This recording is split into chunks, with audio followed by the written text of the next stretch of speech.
నమస్కారం అండి. నేను డాక్టర్ అజయ్ బిక్కిన, డాక్టర్ లక్ష్మి గారి అబ్బాయిని. ఈ బయోవేదిక్ ప్రైవేట్ లిమిటెడ్లో నేను research and development wing head చేస్తుంటాను.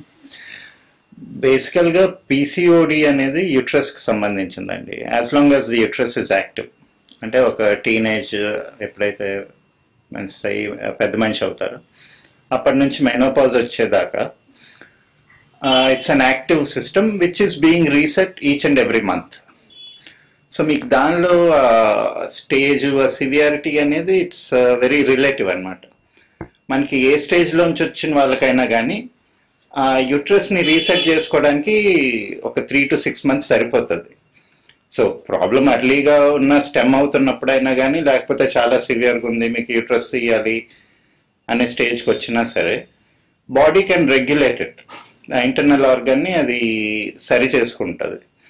సో మనకి అన్ని స్టేజెస్ వాళ్ళు వచ్చారు. కాకపోతే మా ఫిలాసఫీలో చెప్పినట్టు బేసిక్ బ్యాక్ ఎండ్ మెకానిజం ఎక్కడో ఫాల్ట్ ఉంది.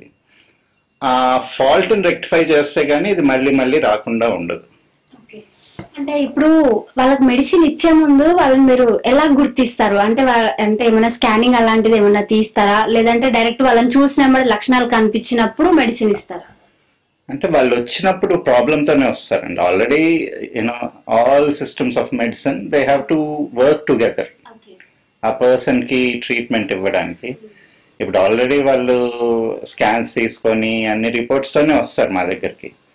బట్ అదర్వైజ్ ఈవెన్ ఎవరైనా టీనేజర్స్ పిల్లలు వచ్చినప్పుడు when the display some traits of masculinity, masculine characters ఉంటాయి. అంటే వాళ్ళ వాకింగ్ స్టైల్, ఆ రెక్లెస్నెస్, అంటే కొంచెం హెయిర్ ఎక్కువ ఉండడం, ఇదంతా కూడా it indicates high amount of androgen.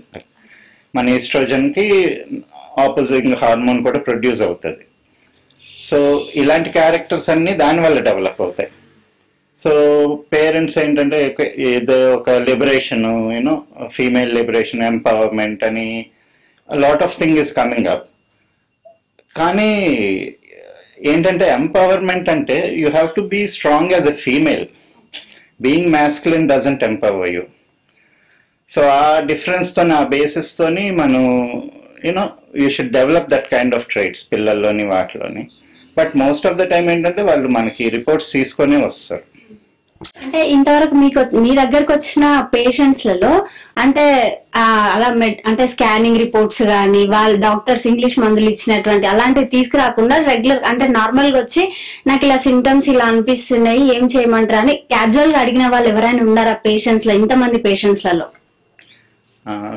Casual గా అడిగిన వాళ్ళు అంటే యూజువల్ వచ్చినప్పుడు ప్రాబ్లంతోనే వస్తారండి వాళ్ళు. So they usually get the reports done and అప్పుడే వస్తారు. పిల్లలు పుట్టట్లేదు అని చెప్పి వచ్చినప్పుడు మన మెడిసిన్ తీసుకొని they usually get a report. మన మెడిసిన్ వాడిన తర్వాత 3 months తర్వాత, 6 months తర్వాత down the line when they conceive again, అప్పుడు మళ్ళీ రిపోర్ట్స్ తీసుకొని they can see the change అనమాట, కన్ఫర్మ్ చేసుకుంటారు. ఇప్పుడు అందరికి అంటే ఇప్పుడు ఉన్న వాళ్ళందరికీ కూడా మీరు ఏమైనా చెప్పాలనుకుంటున్నారా? అంటే పీసీఓడి రాక ముందుకు ఎట్లాంటి జాగ్రత్తలు తీసుకోవచ్చు, వచ్చిన తర్వాత ఎలాంటి జాగ్రత్తలు తీసుకోవచ్చు అనేది మీ మాట. బేసికల్ గా పీసీఓడి రావడానికి డిఫరెంట్ సిమ్టమ్స్ ఉంటాయి, అంటే డిఫరెంట్ రీజన్స్ చెప్తారు. బట్ అన్నీ కూడా మనకి ఇంటర్లింక్డ్ అండి. బేసికల్ గా ఫస్ట్ ప్రాబ్లం చెప్పేది hormonal imbalance. So hormonal imbalance ఎందుకు వస్తుంది అది చూసుకుంటే, then this a diet changes, మన ఆచార వ్యవహారాలు అంటే behavioural tendencies, then sleep apnoea, ఇలాగ వేరియస్ కాజెస్ కింద ఉన్నాయి. But everything is interlinked. మన మెడిసిన్ తీసుకుంటే ఇది స్వాదిష్టాన చక్రానికి లింక్ అయింది.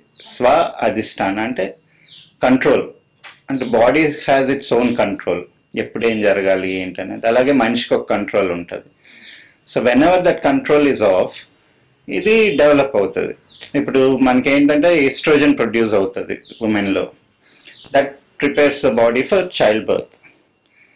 సో ఈస్ట్రోజన్ మనం బయట నుంచి ఏదన్నా సప్లిమెంట్స్ ద్వారా ఇచ్చినా, లేదు మనం ఏదన్నా ఈ హార్మోన్ ట్వీకింగ్ ట్యాబ్లెట్స్ వేసుకున్నా, ఇప్పుడు డయట్లోని మనకి ఇప్పుడు డైరీ ప్రోడక్ట్స్, పౌల్ట్రీ ప్రోడక్ట్స్ ఉన్నాయి. వీటిని ఏంటంటే ఈ మన వీటిని ఇంజెక్షన్స్ ఇచ్చో లేకపోతే ఎక్స్టర్నల్ హార్మోన్స్ ఇచ్చి వీటిని పెంచుతున్నారు. సో హార్మోనల్ రెమినెంట్స్ మన బాడీలోకి వెళ్ళినప్పుడు అది మన హార్మోనల్ బ్యాలెన్స్ని డిస్టర్బ్ చేస్తుంది. సో మనకేంటంటే you need to avoid poultry products and dairy products. ఇంకొకటి fat metabolism also very important. మనకేంటి ఆ ఫ్యాట్ ఫెలోపియన్ ట్యూబ్స్లోనో లేకపోతే యూట్రస్ వాల్స్లోనో ఫాల్స్ ఫ్యాట్స్ వచ్చి ఎక్కువ సెటిల్ అయినప్పుడు ఓవరీ లోపలికి రాలేదు. సో ఓవన్ ప్రొడ్యూస్ అయింది అక్కడే ఉండిపోవాల్సి వస్తుంది, దానివల్ల కూడా ఇది జనరేట్ అవుతుంది. సో మీ ఎక్సెస్ ఫ్యాట్ని కూడా బర్న్ చేసుకోవాల్సి ఉంటుంది. ఇంకొకటి మన లైఫ్ స్టైల్. ఇంతకుముందు ఏంటి, పొద్దున్న 5 to ఈవినింగ్ 6 వరకు అందరికీ వర్క్ ఉండేది.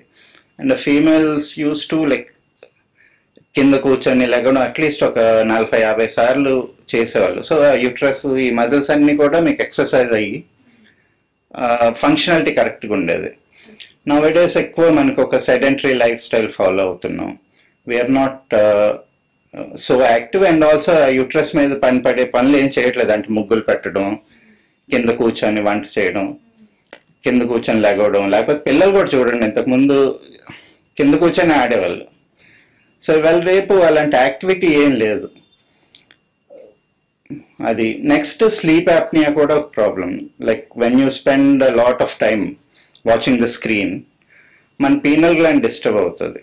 రాత్రి 10-10:30 వరకు మనం ఒక మొబైల్ స్క్రీన్నో ఒక ల్యాప్టాప్ స్క్రీన్నో చూస్తూ ఉన్నాం అనుకోండి, ultraviolet race they stimulate the penal gland. That in turn doesn't let you sleep till 2 or 3 in the early hours. So మీకు ఆ స్లీప్ యాప్నియా వచ్చినప్పుడు కూడా మీ బాడీ మెటబాలిజం డిస్టర్బ్ అవుతుంది. That also causes this functions. So అందరికి ఇచ్చే message ఏంటంటే you need to have a good modulated life style with good food and good exercise. ఈ medicine మీరు ఏ ఇయర్ లో కనిపెట్టారు, ఎప్పటి నుంచి స్టార్ట్ చేశారు? స్టార్టింగ్ లో మీరు అంటే ఎంతమంది మీద ప్రయోగించి ఇది కన్ఫర్మ్ చేసుకోగలరు? మదర్ యాక్చువల్ గా she develop this medicine around 30 years back. అప్పటి నుంచి రీసెర్చ్ చేస్తా ఒకటి.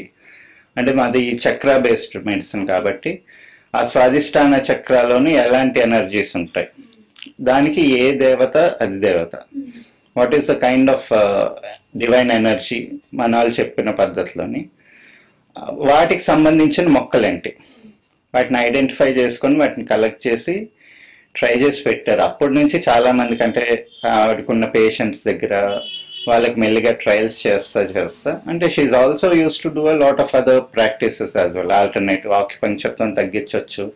అంటే ఒక సిస్టమ్ ఆఫ్ మెడిసినే కాదండి, మన lifestyle main. But problem వచ్చిన తర్వాత చాలా మెథడ్స్ ఉన్నాయి దాన్ని రెక్టిఫై చేయడానికి. So ours is one of the method. So ఇది అలాగే డివైస్ చేస్తే ఆల్మోస్ట్ ఒక లాస్ట్ 10 years ముందు ఇది రిజిస్టర్ చేసాం, క్లినికల్ ట్రయల్స్ అవన్నీ ఇచ్చి ఆయుష్ బోర్డులోని. అప్పటి నుంచి వచ్చిన వాళ్ళందరికీ ఇస్తున్నాం. Like there are lot of cases which have like completely cured. అంటే ఇటు స్టార్టింగ్ నుంచి అయ్యింది, ఈవెన్ సివియర్ కేసెస్లో కూడా చాలా మందికి తగ్గింది. ఇప్పుడు ఈ పీసీఓడికి డయాబెటీస్ కి చాలా దగ్గర సంబంధం ఉందనేది అయితే తెలుసు. సో అది ఏంటి?